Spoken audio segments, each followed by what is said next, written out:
All right, Amanda, we are live. So exciting. How are you doing today? Good. How are you? Doing well, doing well. So, guys, want to do a quick intro for those of you guys that don't know Amanda. So, Amanda is one of our top client managers here at TurnKey Product Management.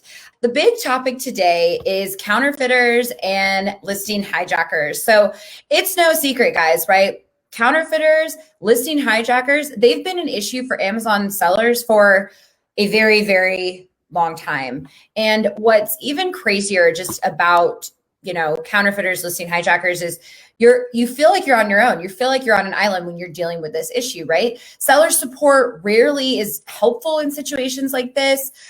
They don't move very quickly on this. And what's really bad about that situation is while seller support is moving super slow to help you guys out, that counterfeiter, that hijacker, they're stealing your buy box, they're stealing your sales, and most likely they are causing customer service issues in their wake, right? Because if they do have a counterfeit problem or product, or they're not fulfilling the needs of the product, at the end of the day, it's going to represent your product. So counterfeiters, hijackers, they're a big deal when it comes to your brand on Amazon. So what I ended up doing here today is I brought on Amanda because she is one of our top client managers here at TurnKey. So we're going to talk today just about how our team deals with counterfeiters, hijackers internally here. So, off of that, Amanda, why don't you go ahead and tell us just TurnKey's first step when we see that someone has jumped on our listing and is winning the buy box? Yeah, definitely. I know how frustrating this can be for sellers. So there's a few things that we do. So first, we look at who the seller is. Sometimes people sell wholesale. Sometimes there are contracts out there where you allow other people to sell on Amazon. So you want to identify who the seller is. Do you know them? Do you not know them? Are they allowed to be there? Next, you're going to want to look at why are they even winning the buy box? Are they undercutting your price? Normally, that's the problem is the pricing. You'll see that, maybe they drop the price $1 or $2.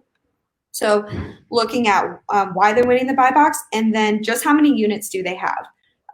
Because at the end of the day, if they have 1 or 2 units, you can always just buy out the units and get the buy box back immediately.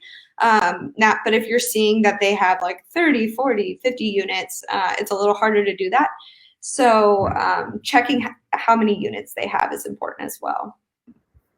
Awesome. Yeah, definitely important. So, once you have determined that you are not sure who the seller is, you have no clue who they are, they're not a wholesale partner, you don't know who they are, and you are concerned that maybe it is a counterfeit product, what are the next steps after that?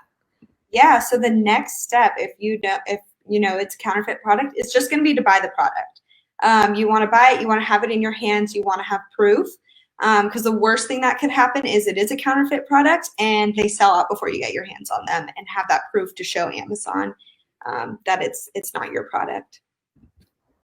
Yeah, definitely makes sense. So obviously, with counterfeit problems, one thing a lot of people always bring up is brand registry. So what role do you believe brand registry plays when it comes to this issue, having the trademark? How does that help your case with counterfeiters and hijackers?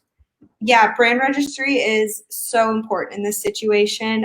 You get access to a brand registry portal when you are brand registered, and that has all kinds of tools in it. The best one is going to be the report a violation tool, where you can now go in and just knock off sellers through that.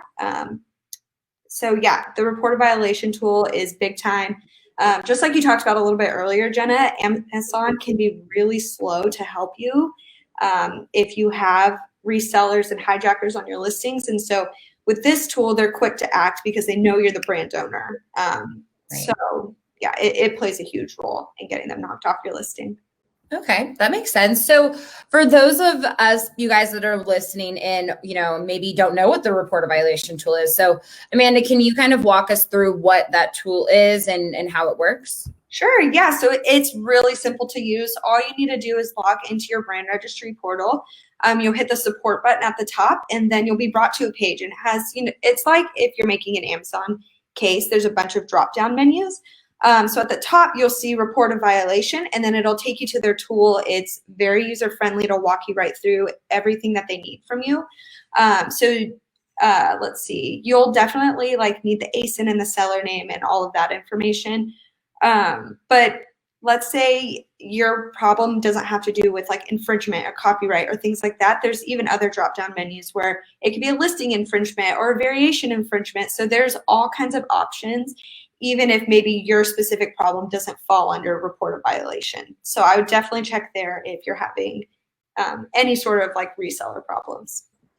Gotcha. Yeah. So, I mean, based on what we're talking about here, guys, it's very clear that you don't just have to stand by and hope that you get the buy box back or adjust your price or anything like that. There are other steps that you can be doing as a seller. And one of those other steps that, quite honestly, you guys can be doing as sellers is being proactive about this, thinking ahead and making sure that hopefully, or not, you can't ever make sure that this doesn't happen, but minimizing the chances of it happening. So Amanda, as brand owners, what can they do to minimize the potential of this happening to them? Yeah, there's a few things that we recommend. So first is going to be to have a very strong relationship with your manufacturer. You do not want them giving out your product information or selling your product or anything like that. So it's super, super important to keep a strong relationship with them. The second thing that you can do is if you do sell wholesale, it needs to be somewhere in your agreement that they're not allowed to sell on Amazon. We've seen way too many times people getting caught up in resellers with people they have contracts with. So it's so important to just keep that in the contract that Amazon is off limits. And then the last thing that you can do is if you run deals of the days, best deals, lightning deals, any sort of deal on Amazon pretty much, or you're running some sort of big promotion, we recommend setting a limit for the number of units somebody can buy in the back end. This is so that people can't buy your product in bulk. We've seen this time and time again in supplements where we'll run big deals or something like that, and all of a sudden someone has 50 units and they're on the listing winning because their price is $3 or $4 lower than maybe yours is. So yeah, definitely I recommend setting that up in the back end if you plan on running a big deal. Definitely. And then one quick thing actually to circle back to about the wholesale agreement. If you are in a situation, I actually know, I want to say it's GNC. If you have a wholesale deal with them, I know that one of the requirements is that they have to be able to sell on Amazon. So one thing actually that we did in the past to kind of combat that was we set up pretty much an agreement that yes, they can sell on Amazon on our listing, but their price point has to be $1 more.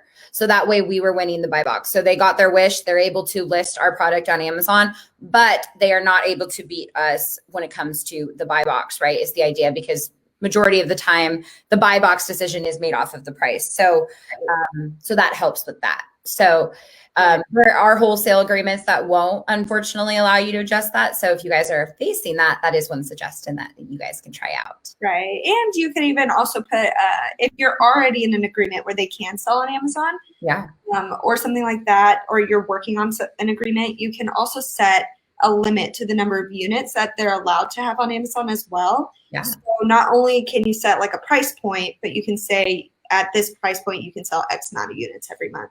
Totally. Just to protect yourself and your brand and your sales. So yeah, definitely. Definitely. So if you guys are currently experiencing counterfeit issues, hijackers, anything like that, our team is here to support you. So go ahead and reach out to us by going to turnkeyproductmanagement.com/talk. Other than that, guys, that's all we have. I will not be here this time next week. You guys are actually going to get Jeff, which is really exciting. So again, just reach out to us. Let us know if there's topics you want us to cover on these lives. But other than that, thank you guys all so much for tuning in. We appreciate it. And we will chat next week with you guys. Bye.